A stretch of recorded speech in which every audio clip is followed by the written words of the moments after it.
ceremonies, Rod Hill. Well, thank you, Martin. That was quite an introduction. But when we talk about master, we have a lovely person on the call this morning. And let me tell you about Teresa Lopata. First of all, she's a master gardener and a master composter, or composter, I should say. She got a degree by growing up on a farm. I don't know what part of the country she grew up on, but she grew up on a farm. And of course, being of Polish heritage, she must know quite a bit about herbs, and we're really excited to have her here. She comes from a family of 5 siblings. She's made presentations at the Winnipeg Public Library and throughout the city of Winnipeg. She's a member and the past president of the East Kildonan, what do they call it? East Kildonan Garden Association. And we're pretty happy to have her. Is that correct? Garden Club. Garden Club. Okay, not associate. There's a difference. Association, you have to pay money. Club, you can just join. At least that's what I think. Oh, no, you have to pay membership. Oh, geez, I got to get into one of those organizations. So with no further ado, I'll be interrupted from time to time because I want to know a little bit about herbs. But anything you want about herbs, she says she loves herbs or herbs, whatever you want to call it. She's fascinated by it. So she's going to tell us about the basil and the parsley and some of the other things that's out there in the community. So it's all yours, Teresa Lopata. Thank you for having me. And I hope I'm not going to be a little bit, because I sometimes chat too much. Herb basics. This is what I planted in my yard in a container, and you can see that that's Vietnamese coriander at the bottom, pansies, and marjoram. And the pansies and they are considered herb. So thank you very much for having me. And I am, like it was said, I'm master gardener, and we like to share our knowledge with the community. Hey, great turnip. This is a pretty big deal. I'm talking about herbs, and let us enjoy this time together. So, like we were saying about is it a herb or is it an herb? Being from Europe, I like to call it as it is and pronounce it with every letter of the alphabet what's in it. So I call it a herb. But we have in English language borrowed some words from other countries, and we of course have lots of words with silent H, like honor, honest, hour, air. So if we were talking honor, honest, hour, and hair, that would be kind of funny. But with herbs, there is the one word you can call it either an herb or a herb, and I like to call it a herb. So what is a herb anyway? So the herb, in general use, the herb are any plants with leaves, seeds, or flowers used for flavoring or food, medicine, or perfume. We are going to focus only on flavoring food. In botanical use, the term herb is employed a little bit differently. It is any non-woody flowering plant, regardless of its flavor, scent, or other properties, and thus include only graminoid, which is the grasses, sedges, and rushes, and forbs. Forb is any herbaceous flowering plant that is not graminoid, and it's kind of like all confusing. So herbaceous plant is an annual, biannual, or perennial plant with leaves and a stem. Herbaceous plant die back every year when the weather gets colder.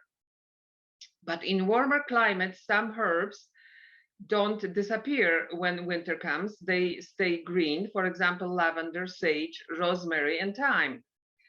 Rather than being herbaceous perennials, these herbs are actually shrubs and subshrubs. They have woody growth and require pruning to maintain their good looks and vigorous growth. When the cold and winter sun becomes too harsh and they might not, if they are not protected in those climates, the stem will die. So saying that, what is the herb then? They are on so many definitions. I was looking through to find a good definition for the herb, how to describe it, because the herb is whatever it says here. The herb is any plant with no trunk. So so it's really many definition of that. So the one that I like the best, and it's very short, in one of the presentations on the website, it said a useful plant. So today we'll concentrate on the culinary herbs, which are aromatic edible plants used in a small amounts to flavor your food. But interesting fact, talking about the herbs are all the plants without the trunk, a banana which looks like a tree in botanical term is considered a herb, because it never forms any woody stems or trunk the way the tree does. Instead, layers and layers of leaves furled around one another form a stem that can be as much as 12 inches thick and 40 feet tall, making the banana one of the largest herbs grown in the planet.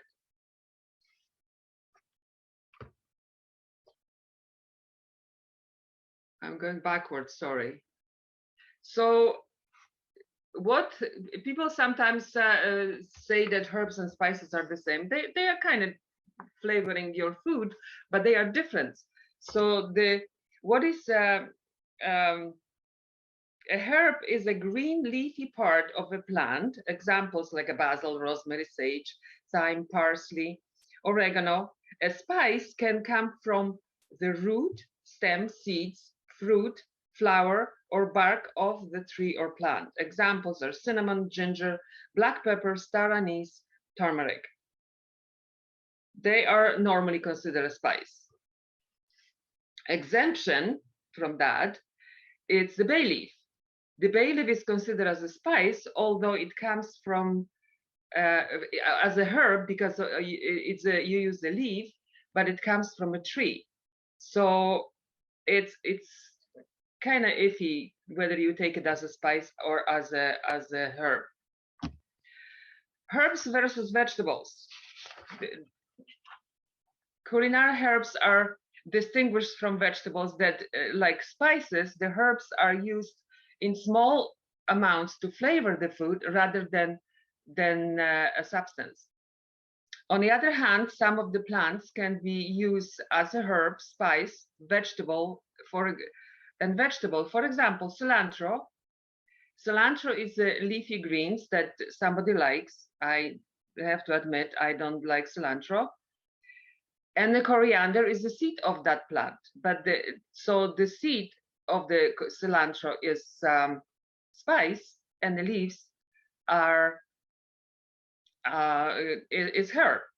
Fennel. There is two types of fennel. The fennel growing without the bottom bulbs, like the one it's not in picture here.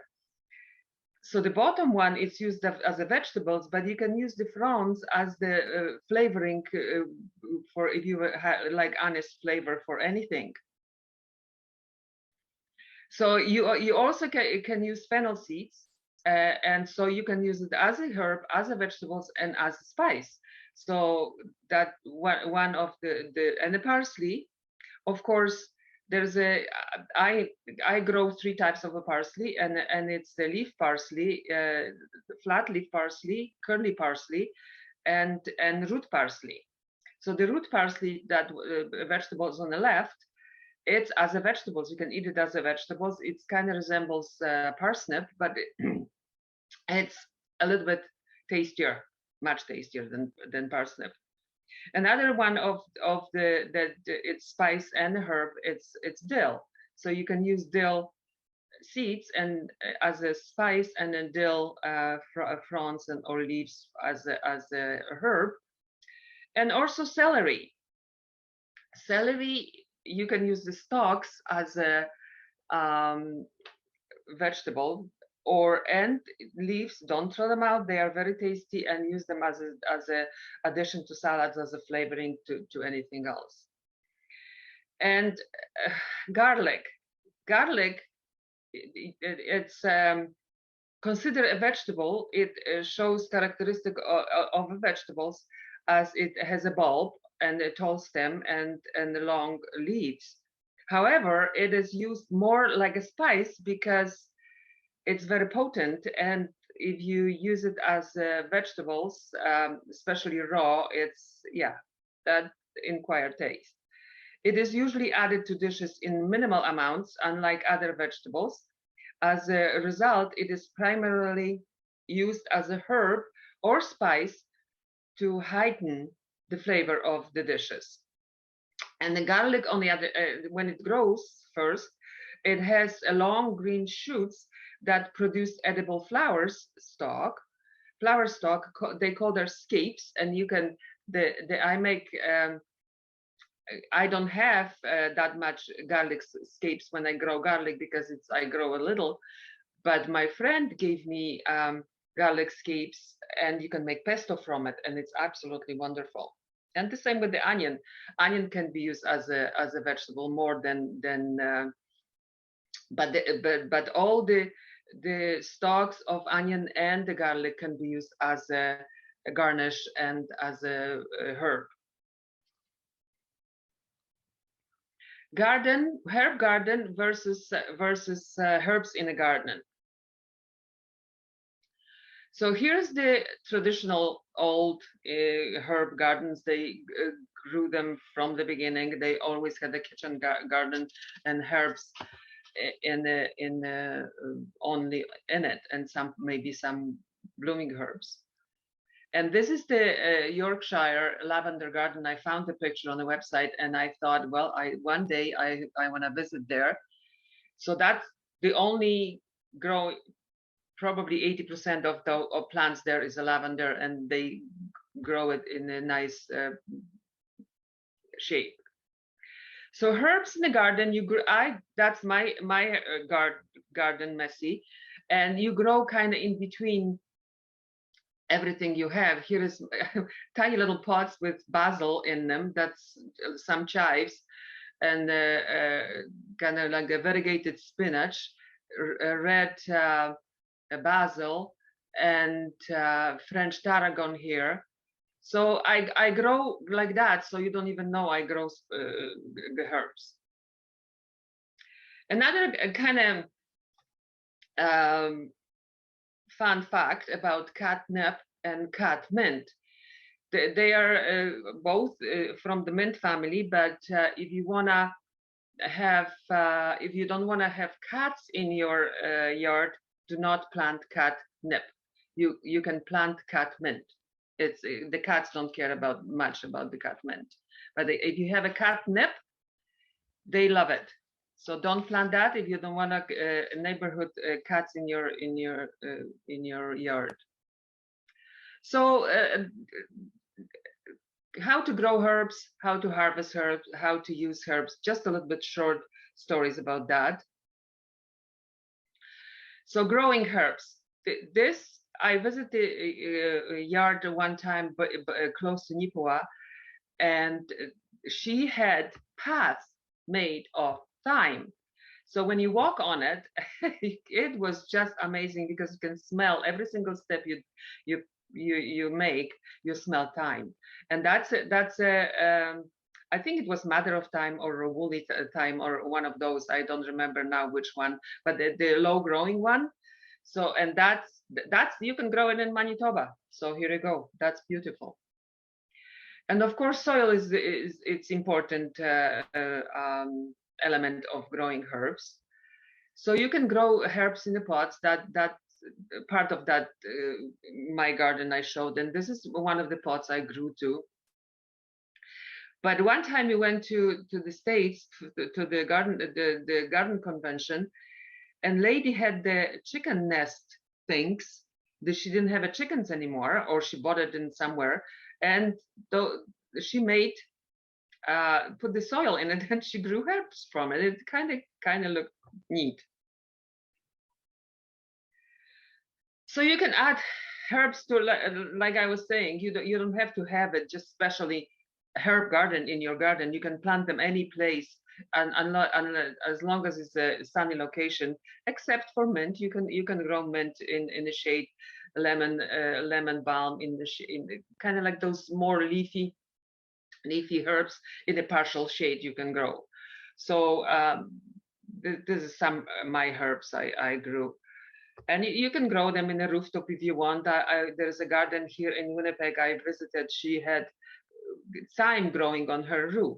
It's probably she probably has to either protect it from winter elements here, but hopefully she can do something to that withstands our winters. Maybe cover, but if she grew it. So you can plant your herbs from seeds, and I just took that from internet. The seeds from the herbs. You can like a different ones how to distinguish seed from seed, and you can start growing seed. Like as soon as the soil is, but it has to be for those herbs, the soil has to be warmer than for any other vegetable. So it's probably like end of May in our area.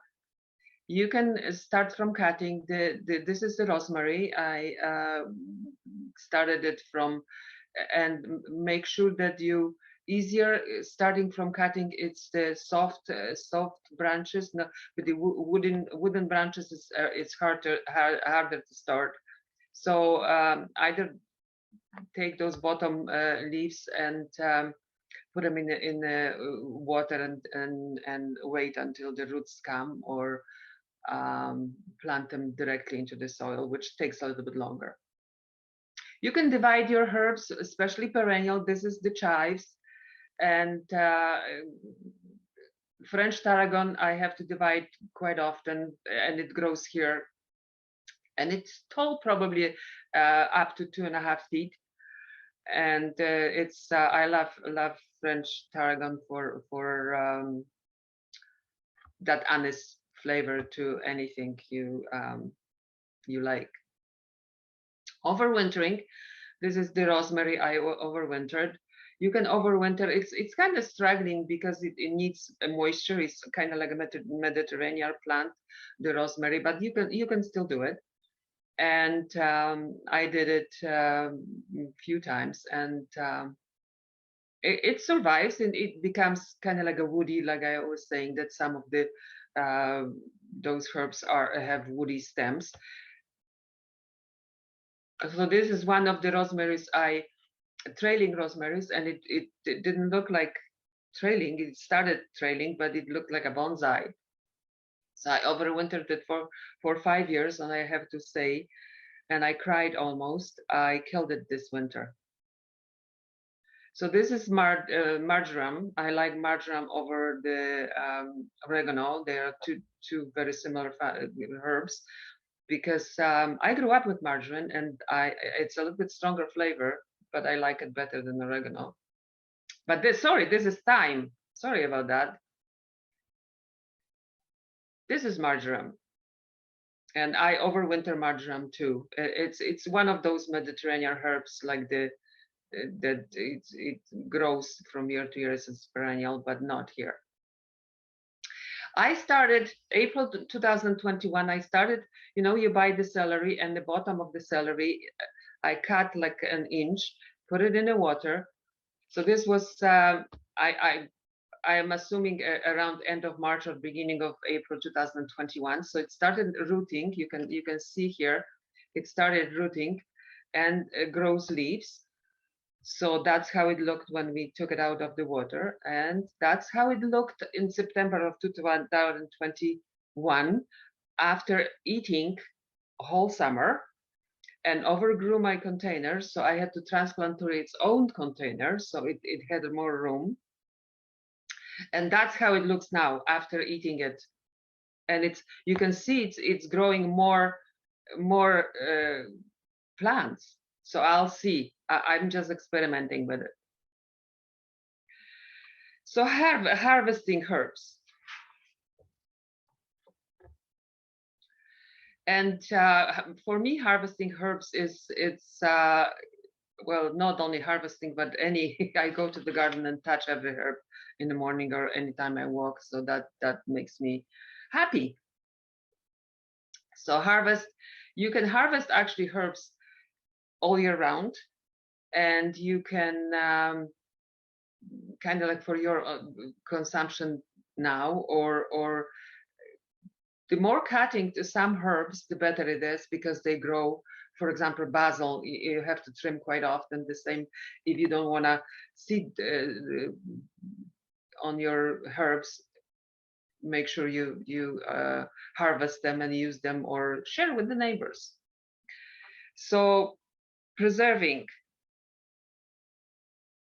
I dried my herbs like that previously, and it was working fine, but not with all the herbs, because excuse me, when you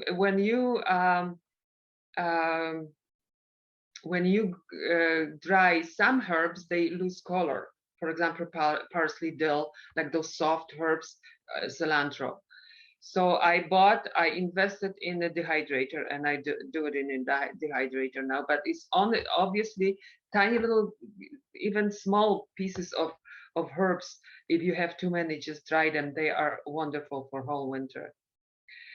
You can freeze the herbs. Make sure that this is dill. I did. I think it was a long time ago, but the picture is still the same.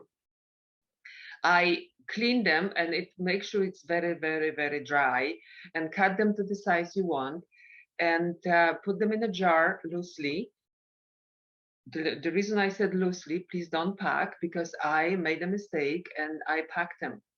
So when I froze them, they, of course, when you pack them, they released their oils and juices, and I had ice cube in my jar, so I could not really use it very well. So if you want to freeze it like that, small jars with the smallest opening you can have, because when you scrape some for use, close it, and at the bottom part does not defreeze. So that's what I do. 2012. That's when I did it.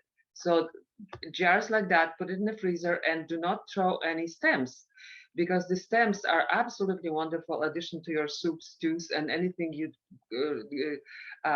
cook long. So I put them kind of in a small bundles and freeze them too. That's how it looks, and I put in the freezer. And how many you can freeze them as a bigger bundles, but if you want a smaller one, it's better to put 2 in your soup or something instead of making a big one. You can freeze herbs in ice, in water. So like the basil or dill or anything, you can put in the ice cubes and do that and freeze them after in the containers or in the plastic bags, and you can use them for kind of like a flavoring in anything really, soups, stews, and but there is a water, so make sure that you don't put them in like anything that you don't need extra water in. You can infuse them in vinegar. I did it with purple basil. So you just put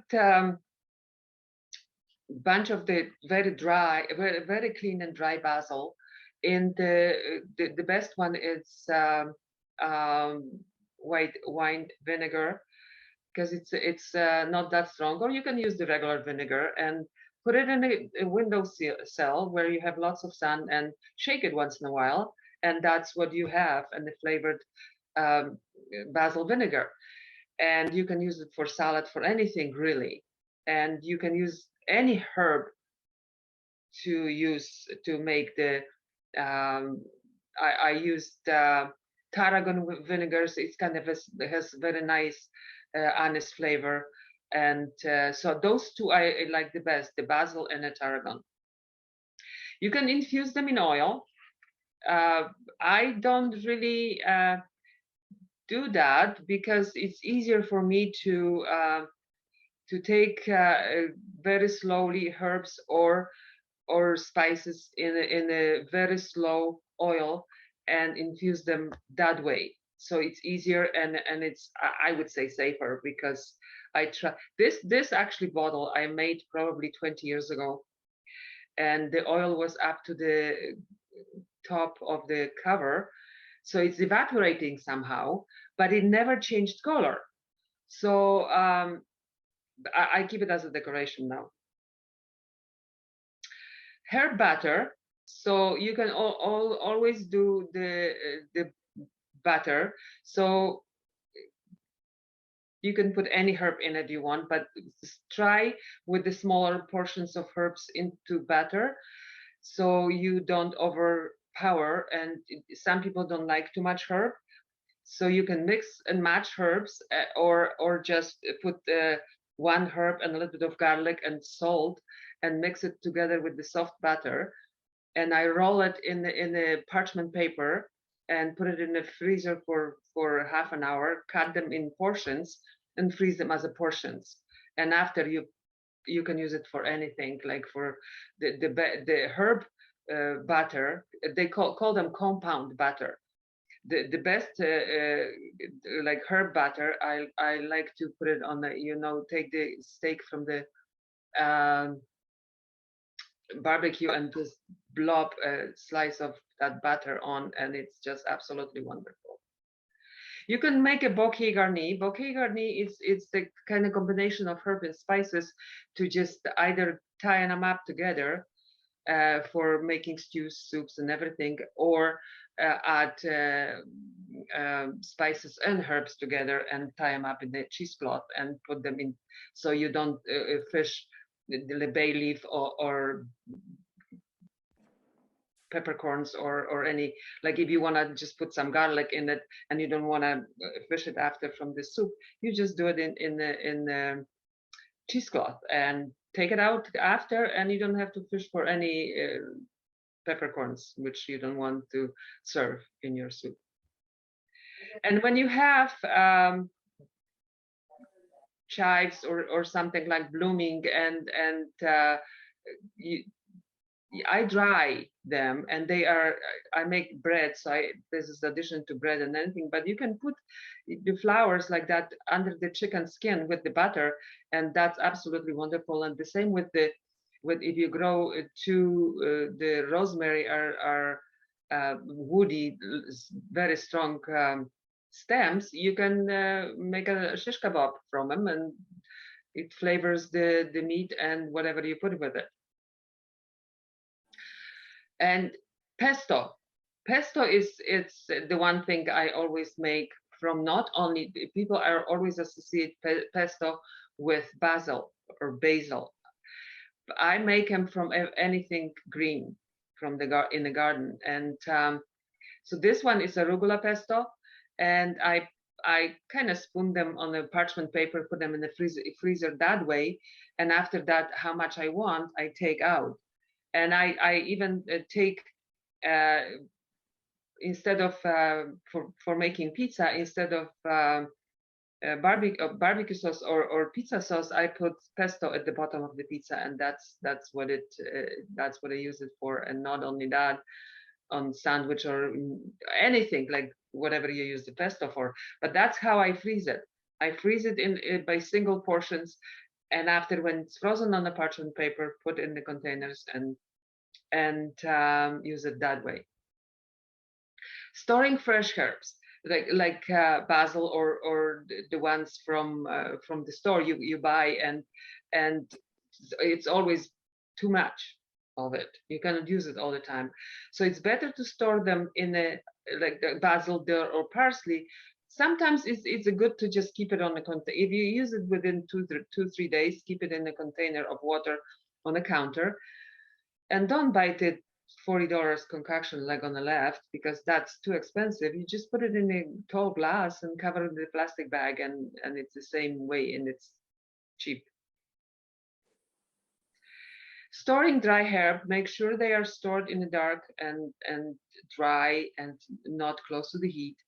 If you don't have kind of like a space that it's in the closet, you can use dark glass jars so that they were. And when you have your own herbs and you dry them, they last much longer than the one you buy in the store. And then when you use fresh herbs and even your own dry herbs, they are much tastier than the ones from the store. So storing frozen, like I was saying before, you can either freeze leaves just like that in the plastic container or in the plastic bags, like the arugula pesto I had there, and just the regular basil, the purple basil, in ice cubes. So you have a chicken soup with nothing, and you could put a little bit of parsley from frozen jar. You can see that how frosty it is. Just take some on, put it on the soup, and right away close it, put it back in the freezer. And remember, that's important, that dry herbs are stronger than fresh, and powder herbs are stronger than crumbled. So when you have, and even some just, you have a dried leaves of something, and you have a little bit crushed and powdered, that's three different flavoring. So you for example, for the quarter teaspoon of powdered herbs, 3/4 to 1 teaspoon crumbled, so that makes 2 teaspoons of fresh. So look at the quarter of the powdered herbs, it's 2 teaspoons of fresh one. So make sure you don't put 2 teaspoons of the powdered herbs when they call for 2 teaspoons of fresh herbs, because that would overpower and you will be turned off of herbs for good.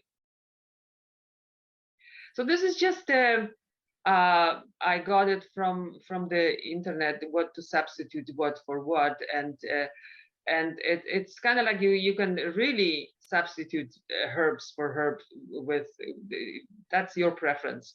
It doesn't have to be, if they call for chervil, and it's very similar taste to tarragon, because it has that that smell, nice anisey fragrance. And you can always, parsley is the one which you can substitute everything for. Cilantro, I use parsley instead of cilantro for all the time. So, and talking about herbs, and there's edible flowers too. So when you make herb tea, you can put some rose petals in it, and it tastes. And what I found, the dried rose petals are more fragrant than any other. And you can put rose buds in a tea. And pansy, you can put in a salad. You can freeze it in an ice cube and kind of drop it after into your drink, and it looks pretty. And you can eat zucchini blossoms and nasturtiums.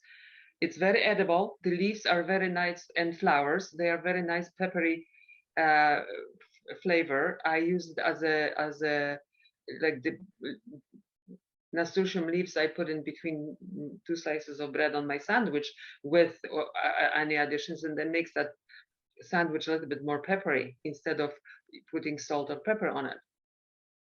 And nasturtium flowers, of course, they are edible, and they are considered herb because of the fragrance to us. And you can use it in the kitchen. And it's very nice decoration for your. Oh, sorry, this is not. This is you can eat daylily flowers, and that's. I had a tea party for my girlfriends, and that's what they got. With every single daylily I had, I put, and it's so tasty. It's very, very tasty. Daylily flowers. And here is another idea for the decoration of your dessert for your guests. It's a nasturtium flower and a leaf. Borage flowers are very, very nice decoration for your salads, for your like a pansy flowers for your ice cube drinks. Calendula is edible, and at the bottom left, it's the garlic chive flower, white, because I had two types of garlic chives, and they are overwintering here. And the one is purple, and this one is white, and they both are edible. Yarrow flowers are edible. So the most common herbs mistakes, and so soil, they say, oh, it can grow in any soil. Of course, the herbs can grow in any soil, because in their native environment, they are considered weeds. And you have to choose a healthy plants to have a best benefits.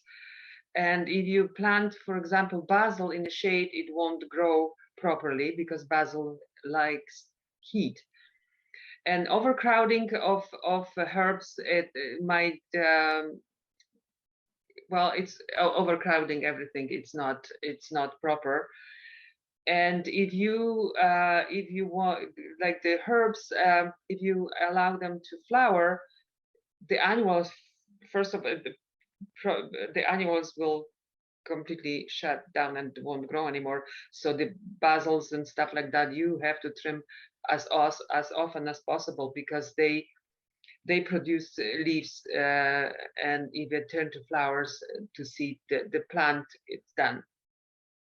And don't spray chemicals on herbs, because if you probably use them every day. So if you spray them, you have to wait a few days for and herbs are natural repellent anywhere, so there is little pests on. Well, there's some, but not that many like everywhere else. Like I said here, not cutting them back enough, so that's another thing.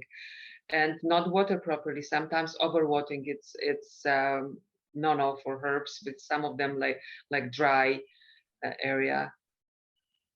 And not watering properly. Yeah, that's what I just said. And not protecting the herbs. Like if you wanna, some herbs who are kind of borderline perennial here, you protect them for winter. And not fertilizing. Some people say, Good morning. Cookies for lunch? hello? I'm sorry. No, I'll just have a sandwich. Oh, with herbs? Sandwich with herbs? And what is eating my herbs? And people are always squish this little fella. Please don't. This is black swallowtail caterpillar. They like parsley, fennel, dill, but they also like golden Alexander. The golden Alexander is the perennial plant here. So if you plant that golden Alexander, they would go to that first before they go to your parsley, dill, and carrots. So it become black swallowtail. They are native here, and they are very, very good pollinators, of course. Okay, herb your enthusiasm. I have to brag. First time last year, I planted the tromboncino. I didn't know what it was. I got the seeds from herb gardens, and apparently this is trailing Italian zucchini. So that's the one I grew. It probably would grow more, but they said you have to eat it smaller than that. So this one was 29 inches. And thank you for your time and commitment. Okay. And who we are, that's all about the Master Gardeners. So please visit our website. It's mgmanitoba.com. And if you have any questions regarding gardening, there is the space there, place that you can ask at page, and you go there and you can ask any questions you want, and you will get an answer either from one Master Gardeners or research the answer, and they will send it to you. So this is my Anise hyssop I planted, and it's that one. It's just magnet for pollinators. There is a butterflies and bees at the same time. Yeah, that comes back. So that's Yeah. and thank you very much for. I hope I didn't bore you. Not at all. No boring on these conversations. But first Thank of all, I got to ask you something. You talked about all the different spices, but you didn't mention pepper. Because I'm talking about herbs. Okay, so what exactly is pepper? I'm the only guy here, so I'm asking the dumb questions. I don't know. Pepper is a spice. Okay, really? Okay, I didn't know that. Okay, I learned something new. Yeah, And then- pepper is the spice, but you're talking about those tiny little black pepper, not the pepper. No, like ground pepper, like you grind. Yeah, ground yeah. pepper. It's a spice. It's to think of it. I'm not sure where I didn't. No, I didn't. That's okay. We can get to I answer will later on. research. I will We got research it. and see Yes. where is See, where it the grows. guy always asks the tough questions. And then the second thing is, and I have no idea, but what exactly is salt? Well, salt is it's a spice, and you can mine it, and you can take take it out from the sea. Okay, all right. It's All right, the that's my in the dumb minerals, questions. natural minerals. I Because think that's all what I it- use is pepper and salt. Oh, salt and pepper. But you know what? I make kind of like a concoction with herbs and hot pepper and stuff like that, and I use that instead of salt, and you don't miss it. You don't miss it Okay. if you. That's good. I can send the. And the in the last thing, email you had a with- screen on there. Pardon me? Go ahead, You had a Rod. screen. You had a screenshot on there about the different herbs and whatever and how to use them. It was about maybe it was a few pages back. But if we can get a copy of that, that'd be excellent. You mean which one? Oh, I can't. It was like maybe about 8 screens back. So which one, there was measurements, common mistakes, and substitutes? There is one substitute, probably that one. Yes, substitutes. That was it. That's the one. Yeah, that was an excellent screen. Okay. Yeah. All right. Now I'll turn it over to our female persuasion to ask the great questions. Go Okay, ahead, Jerry. Jerry. Take yourself off mute. You're you- muted, Jerry. Jerry, that's a good thing. Mute.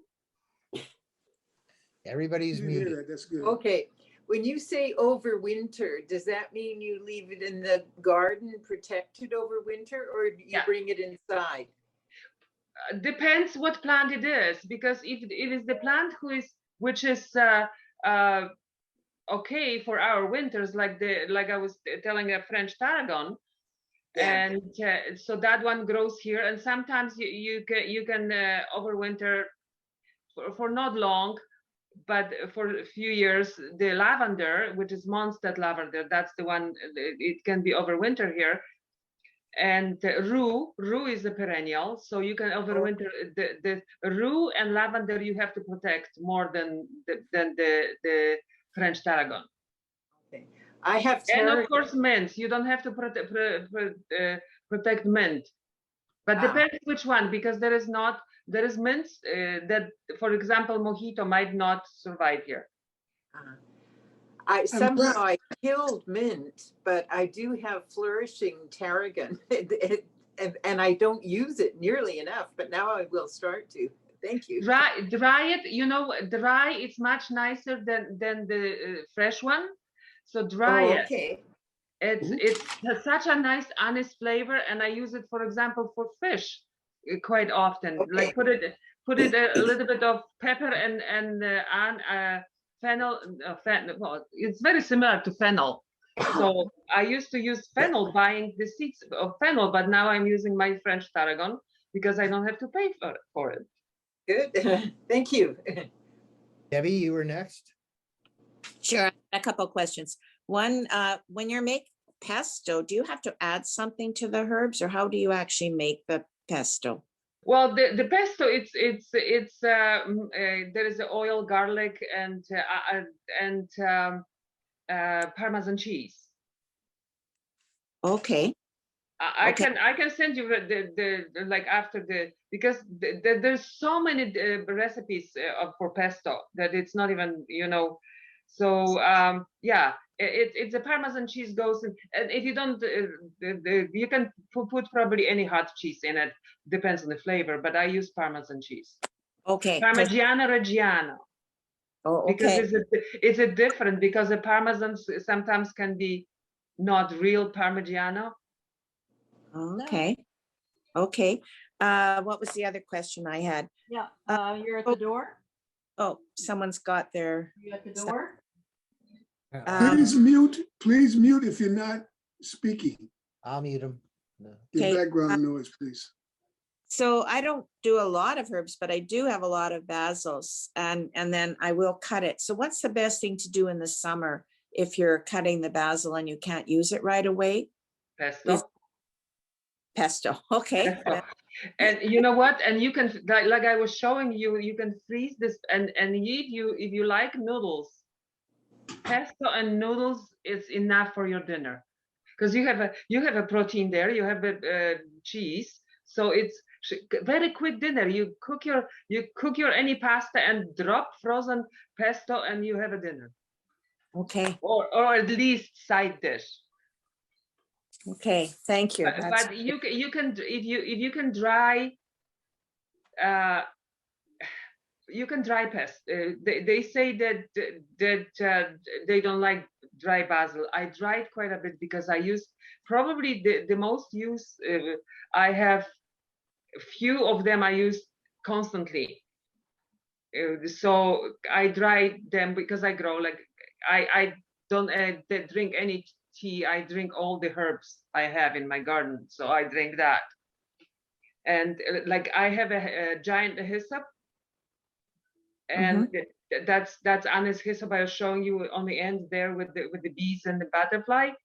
Right. It's excellent tea, and if you like anise, that's the anise tea. It smells like, and I lemon balm, Vietnamese coriander. Because I don't like cilantro, I buy Vietnamese coriander.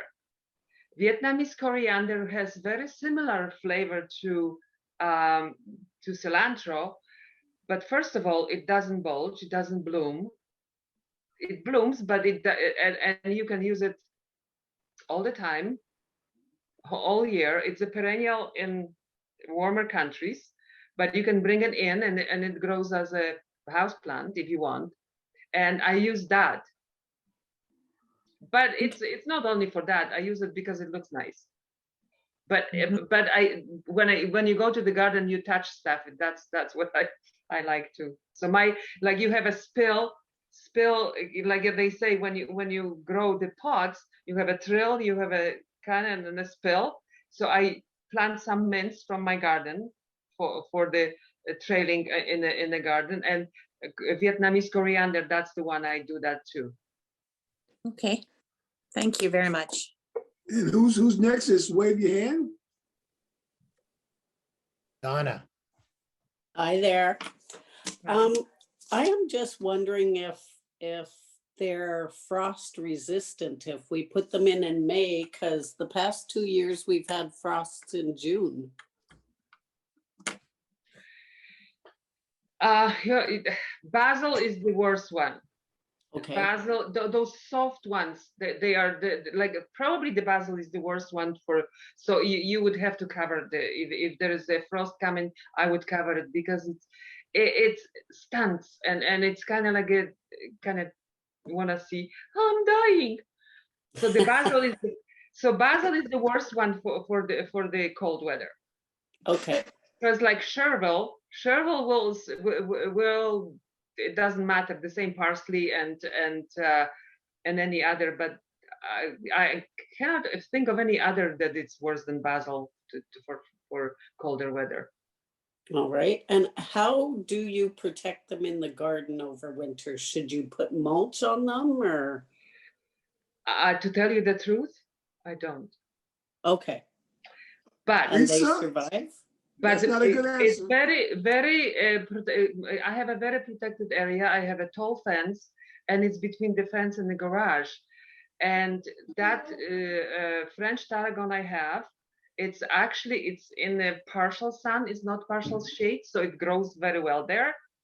It's a little bit more sun than shade, but it's not full sun. And I don't protect that at all because the snow there is longer than anywhere else. The same with, but if you wanna plant rue or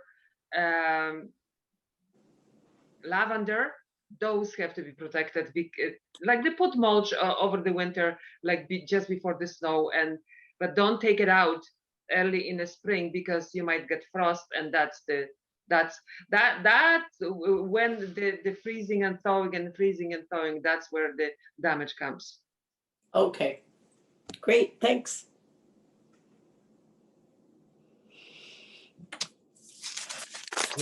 Any other questions?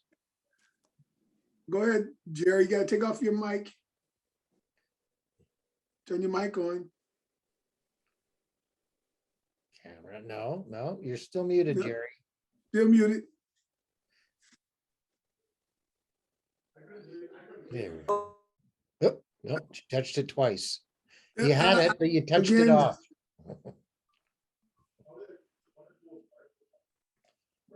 No, no. We need to have closed caption. Yeah, I can't ask her to unmute. Do it again, Jerry. Oh There you yeah, go. it's okay. What is rue and how do you use it? It's one of the herbs. I don't use it, but it looks nice, okay. and it's pollinator grass. So it's actually cat repellent, apparently, but I don't believe that. Oh, okay. It's a very nice plant. I think I show you there in the one Yeah. of the pictures I had. It's very nice plant, and I like to plant it because it has nice yellow flowers on top, tiny little, the dainty leaves. And when I plant some of the herbs, I don't necessarily use them. I plant them for the nature and for my sanity to smell. It seems like tarragon is rabbit resistant. Are there any other herbs that are Nothing is rabbit resistant. okay? Yeah. I didn't see whether they eat mint. I didn't see that. But because I have a mint in front, and that's open for rabbits, and I never seen them touching it. So, but they try everything once, the same like deer. I will tell you this, if you are this involved in herbs and you got this kind of personality, I think we all need to get involved in herbs. Well, you know what? It's not only for food. It's what I like. I grew up with minimal herbs. I grew up with the parsley, and it was root parsley, marjoram, dill, and that was it. Well, mint and stuff like that for tea, but it was like limited. And when I came here and I said, what is, yeah, so I started experimenting, and I fell in love with herbs because of the fragrance. And now I use very little salt. Like I make this salt. Some people might not like it because it has lots of fragrance. But my husband is very picky eater, and he doesn't mind it. I sneak stuff into his sandwich. So how many different herbs do you grow in your yard? How many? Yes. I don't know. I don't know. I don't know. There's a question for this year.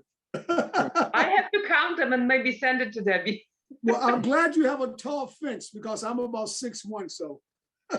Well, see, now we have a 5-foot fence, but it's falling apart. So we are going to make a 6-foot fence. So you might not see a garden when you peek through. Okay, Merle, Go ahead, Merle. I have a question. Can you tell me more about root parsley? I've never grown it, used it. Can you buy it? And tell me about cooking the root. The root parsley, I didn't even hear about parsnip when I was growing up. Well, I heard because but they were talking about this, but we never grew it. Root parsley, it's the leaf are very similar to the flat leaf Italian parsley, but it has white. I show you this picture in one of the beginning. That was the root of the parsley.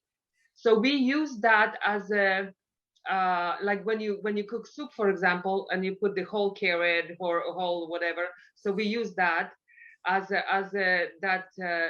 flavor for the soup, and we used it as a roasted parsley. It's much. I like it better taste because it's sweeter than carrot when it's cooked. And the part I buy the seeds. And one time I tried to grow it in a pot and transplant it. No, please don't. Because it has 50,000 roots growing. You disturb the root, and the carrots and parsley should not be transplanted whatsoever. So, and you can plant the seed of that parsley at the beginning of May because it likes cool. And you can leave it like this winter. I left few, and it overwintered so far. We'll see whether this frost will kill it, but it overwinters because it's like the parsley and carrot. It's biannual, so they grow first year, and the next year they grow seeds. So we'll see what my parsley does this year, whether it overwinter. So the parsley, when I buy mine. It's Richter herbs, and they are Canadian. And I think West Coast Seeds has them. They used to have them here, but I don't see any